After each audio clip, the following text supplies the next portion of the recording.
우리들은 비밀을 가지고 살아갑니다. 아주 친한 친구나 가족에게 나의 비밀을 알려주고 상대방의 비밀도 알게 되기도 합니다. 인간에게 있어서 비밀은 많은 부분에서 상처와 수치와 죄의 문제들을 비밀로 가지고 있습니다. 하지만 숨기고 싶은 그 비밀을 서로 알게 되는 관계 속에서 회복이 이루어지고 비밀이 없어지면 친밀한 관계가 되기도 합니다. 그리고 영적인 관계 속에서도 하나님께 우리의 비밀을 털어놓고 알리는 고백을 할 때 하나님과 더 친밀해지고 깊은 영적인 관계가 진행되는 것입니다.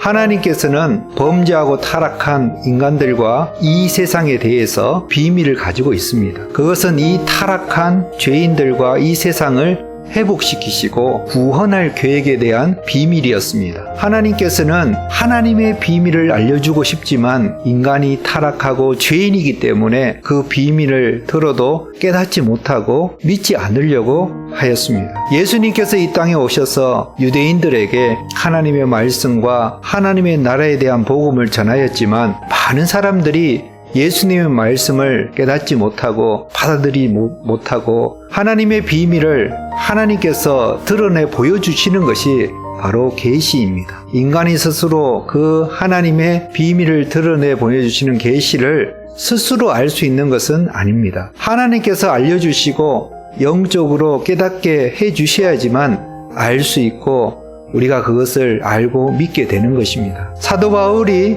오늘 고백하기를 하나님께서 자기에게 하나님의 비밀인 그리스도의 비밀을 알려주셨고 깨닫게 해주셔서 그 비밀을 에베소 교회 성도들에게 전하고 있다고 말씀하고 있습니다. 결국 하나님의 비밀은 예수 그리스도를 말하고 있습니다. 예수 그리스도를 통해서 죄인인 인간들이 구원을 받게 되는 그 복음이 바로 하나님의 비밀입니다. 이렇게 엄청난 복된 구원의 복음을 이제 본격적으로 성령의 역사하심으로 이방인들에게까지 전하게 되고 많은 이방인들이 회심하고 믿고 구원받는 놀라운 역사가 펼쳐지게 되었습니다. 하나님의 때가 되었습니다. 그래서 그리스도의 비밀을 계시하여 모든 나라와 민족과 모든 사람들이 차별 없이 받아들이고 믿어서 구원을 받는 일들이 파격적으로 일어나고 있는 것입니다. 지금은 성령님의 역사하심으로 은혜의 시대를 보내고 있습니다. 구원의 은혜를 마음껏 누리고 전하는 시대를 살아가고 있습니다. 사도 바울이 고백하기를 나 같은 부적격자도 그리스도의 비밀을 깨닫고 구원받고 이방인들을 위하여 이 복음을 전하는 일꾼 사도로서 쓰임을 받고 있다고 말하고 있습니다. 그리스도의 비밀은 자격이 없는 자들이 하나님의 은혜를 받고 복음을 전하는 일꾼이 되는 것입니다.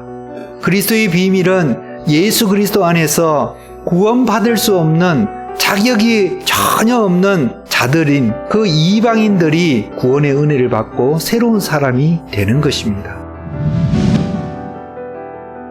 그래서 이방인들이 유대인들과 동등하게 당당하게 함께 하나가 되고 연합된 공동체가 되어서 구원의 역사를 이루어가는 것입니다. 함께 상속자가 되었다고 말하고 있습니다. 그것은 하나님의 나라의 기업을 받는 하나님의 자녀가 함께 되었다는 것입니다. 함께 지체가 되었다고 말합니다. 한 몸 안에서 연결된 유기체적인 생명 공동체가 되었다는 것입니다. 함께 약속에 참여하는 자가 되었다고 말하고 있습니다. 하나님의 약속을 성취하여 하나님의 복을 받는 자들인 주인공이 되었다는 것입니다. 그리스도의 비밀은 하나님께서 예수 그리스도를 통하여서 예수 그리스도 안에서 이 땅에서 이루어 가시는 구원의 계획입니다. 우리는 그리스도의 비밀을 알고 이 땅에서 구원을 받은 자로서 그리스도의 비밀을 알리고 삶을 살아가기를 주의 이름으로 축원합니다. 아멘.